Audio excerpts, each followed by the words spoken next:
Chapter 14. Claridge's Hotel, London, England, May 30th, 1889. Will had not slept since his experience late the night before. He watched the sun rise over London through his window in the hazy, dreamlike state of sleep deprivation. Every movement and thought felt slow and sluggish, as if the air around him was viscous as honey. Every instinct was at once elevated with fear and bound by disorientation. He was beginning, even with the letter clasped in his hands, to believe it had been a dream. It couldn't have been real. There was no rational way it could have been. The temperature and the lights, the presence in the darkness, the figure in the alleyway. Will was, after all, a man of science and rationale. His career was one of mathematical charting and cartography, of coordinates and cataloguing. He had endured some of the finest education in the world and had seen enough natural wonders to stun even the most stubborn of fools. And yet nothing he understood could come close to explaining the events that took place in the early hours of the morning on May 29th in this hotel room. The summer heat, already beginning to settle its weight on the city, had created a hot and stuffy atmosphere within the room, even long after the fire had burnt out. Will found his breath hitching in his throat as his brain contorted itself, trying as it had been for hours on end to make sense of the things he had experienced. Will had once again picked up the letter, his eyes drifting over it without truly registering the garbled language scrawled across it. Unlike the events which preceded its arrival, the letter puzzled more than scared him.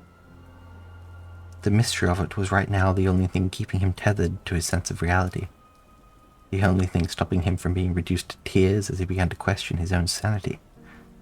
The letter was something tangible, something that he didn't understand necessarily, but something he could come to understand.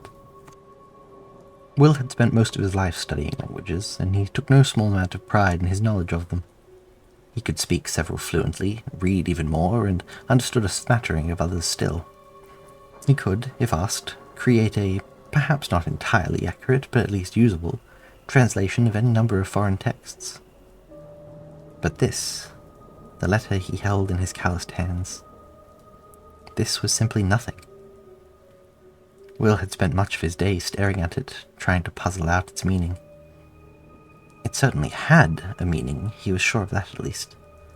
The regular structures in the words indicated it was more than simply nonsense letters scrawled onto the page. There were perhaps influences, Will thought, from a handful of languages he knew. Most of them were ancient or uncommon. It was as if the writer had grabbed pieces of languages from across the world and throughout history, slamming them together on the page in a bizarre cipher. Was it possible, he pondered, that this was something from Ray? A mad rambling, pieced together by a fevered mind from glimpses of memory, sent to Will in an attempt to get help. But then, who could have delivered the letter? Neither of Ray's assistants fit the description given by the hotel worker. Surely Will's assistants in particular would not be needed if Jamie or Athena were present with their mentor. Besides, if Ray was in such a state to write an indecipherable letter, then it was hard to believe his nephews would allow it to be sent without checking the contents. Will found himself pacing as his thoughts spiraled further into considerations of the letter. Sometimes, in his walking, he would drop the letter onto the ground and promptly forget about it until he managed to step on it, at which point he would stop to pick it up and resume his circling path around the room. His mind was filled with the sound of clothes rustling in the darkness, and faraway pinpricks of light flickering like the flame of a candle. Words, both in English and the foreign language of the letter, bounced through his mind. Will felt his foot caught on the edge of a rug, and the unfamiliar catch around his toes was enough to break him from the trance-like state he had fallen into. He noticed now, as he peered down at the rug, how dark it had become around him. What time was it? It had felt like no time at all since he had watched the sun begin to set, but now... Will forced his body, which suddenly felt tired and sluggish, to move around the room, turning on the lights. Despite the heat, the cold sweat collected on his brow, and he mopped at it with his sleeve. How much time had he lost to this strange mental void? Cautiously, Will approached the windows, dragging his feet along the floor. The glass did not frost over as he drew closer. There were no inexplicable shadows beyond the glass. Perhaps he had only imagined it, after all. As he cracked open the window to peer up at the night sky and gaze at the stars which so often brought him comfort, Will wondered if he was succumbing to the same maddening infection that had taken hold of Ray. He took in a deep breath as the fresh air rushed through the open window, flowing over his face. And then, before his eyes could wind their way up to the stars above, Will spotted them. It was the same streetlight that caught his eye, once again burning notably bright in comparison to its companions. It was the same light, on the same corner of the alleyway, and Will was once again overtaken by the feeling that they knew the person they were looking down at, that it was Sherbet. The eyes which stared up at him glinted in the light, reflecting it the way a dog's might, shimmering and opaque. It was the uncanny familiarity in the silver eyes of the stranger that caused Will's hair to stand on end. The eyes were all that he could truly see peering up over the upturned collar of the coat that was undoubtedly Sherbet's. Pools of molten mercury which glimmered in the pulsing light of the lamp. Shadows danced in the stretched, tight creases of the purple coat which barely clung to the figure's body. Will blinked, squeezing his eyes shut for a moment in resistance to the harsh light. Miraculously, when he opened them again, the figure was still standing there. Will couldn't bring himself to speak. After a moment of eye contact in which Will felt more that he was staring into the eyes of an animal than a fellow man, the figure turned and began walking away into the alley. "Wait!" Will called out. His voice sounded rough from lack of use, and the words felt like nails dragging up the walls of his throat. He needed answers about the letter, about this person, about all of it. He couldn't let them disappear. Not again. Will sprinted from his room barefoot as fast as his tired body could take him, skidding down the hallways and leaping downstairs as he raced to the street. Emerging onto the cobbled road, Will glanced about wildly, peering through the smog in the dim lamplight, the letter gripped tightly in his hand. "Hello," he yelled into the night. Will was greeted by an unearthly quiet, as if the streets of the city had paused in their bustling just for him, holding their breath as the moment passed by. The explorer rounded the alley, counting the seconds with every thundering heartbeat in his ears, and managed to catch the slightest glimpse of the figure's coat whipping around the far corner. Will almost tripped over himself chasing after it, his feet hammering the uneven ground. The figure kept walking at a brisk pace as they came into his view, never quite breaking into a run, their back turned to Will as he appeared in the shadowy street. The man looked hunched and contorted, an impressive height scrunched painfully into a small frame as they wove through the darkness between tall brick buildings whose inhabitants had long since fallen asleep, unaware of the pursuit below their windows. If the figures noticed Will, they paid no attention. "Hey!" Will started towards them, quickening his pace. "Why are you watching me? What is this?" He brandished the letter in the air. The figure only sped up in response, turning into another alley and sparing only a quick glance over the shoulder at Will, peering through a curtain of tousled dark hair. Despite the figure's slow, shambling gait, which seemed to suggest they were in pain, Will had to run to keep up. "Answer me!" Grasping wildly at the air, Will's fingers caught on the figure's trailing coat, and he pulled them back towards him, almost pulling himself over in the process. "Please, stop!" Will grunted as he used all his remaining strength to swing the figure against the wall, using their unwieldy weight against them. The stranger crashed into the bricks with a pained gasp, a scream trapped within a single breath. Here, in close quarters as Will pinned them against the wall, the figure seemed even taller than they had from the window, almost impossibly so. They towered over Will, who pressed his arms into their chest to keep him in place.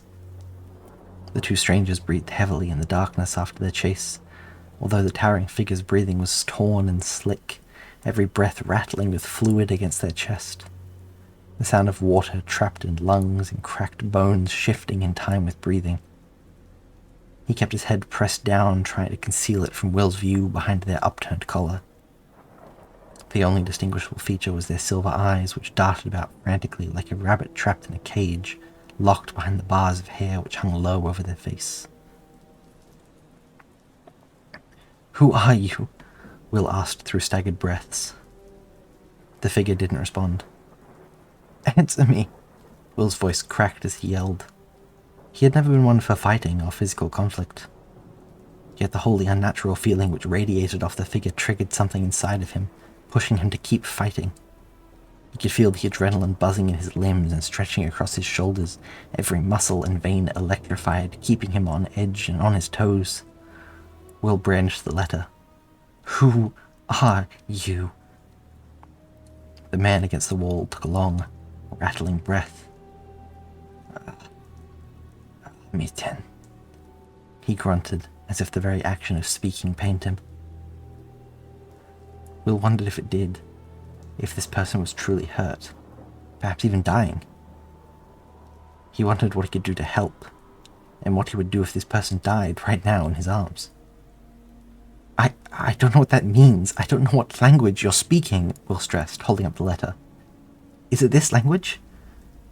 At the sight of the letter, the figure's head shot up, and Will for the first time saw the face of the man he had pressed against the wall.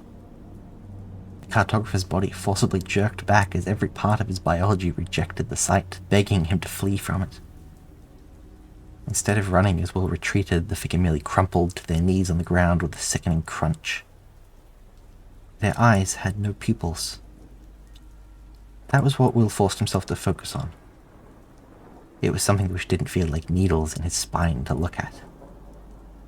It was as if the stranger's eyes had clouded over in blindness, except far from the milky white one might expect, there were solid discs of silver, which practically glowed, light bleeding out from the corners of their eyes. The silver eyes stared up at Will, and he focused on them, anchoring his attention away from everything else, away from the face that so clearly belonged to Sherbet, one of their closest friends, and yet at the same time was so clearly wrong in its construction. It was a human face, Sherbet's face, stretched onto an entirely inhuman skull, elongated and beak-like, with sunken hollows around the eyes and far too many fang-like teeth. Being's whole body was a twisted and contorted approximation of life, forced incorrectly and agonizingly into existence, locked within a combination of bones and flesh far too small for its being. It shouldn't exist. Nothing about it should exist. It was so far beyond and beneath human that it seemed to cave in on itself, dragging Will's mind with it in its horror. Will felt himself retching without warning, and he knew that if he had eaten at all in the last day, the contents of his stomach would now be lining the pavement at his feet. He wanted to scream, to fight the person, the being, the thing. He wanted it to be gone. It was entirely Sherbet, and at the same time it was absolutely and completely not Sherbet. "Urios Nanash," the thing that was not Sherbet rasped. The words echoed in the alleyway. They echoed in Will's mind like the shrill reverberation of nails on a chalkboard. The figure's voice, which could too have been Sherbet's once, was pained, its own body much like Will's, rejecting its presence in reality. "I don't understand." Will's voice shuddered. He could feel tears streaming down his cheeks. He stepped into the wall opposite the being on the ground and felt the edges of the bricks dig into his skin as he tried to press himself against it, getting as far away from the being as he could in the enclosed alley. "Est Urios nas aurorki." The thing gasped with effort as they raised a hand to point at the letter in Will's hand. Will shook his head frantically, his own legs giving out beneath him until he crashed to the concrete ground. Can't.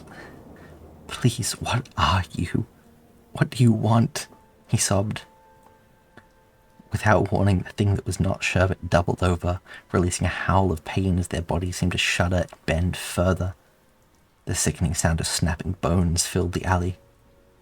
"Verbe obseg indoitem," they whispered, more to themselves than to Will. All Will could do was watch in horror. The alleyway became notably brighter around him. There was no source of light. The light simply was.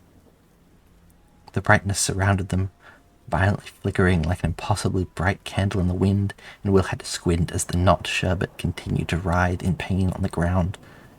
The explorer could hear the audible cracks as the being's bones shifted and broke beneath its too tight skin, and he felt his stomach lurch.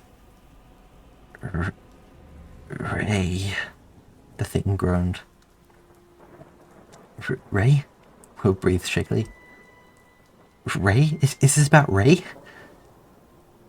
Yeah. The figure nodded frantically, the already terrifying visage contorted in pain. Danger.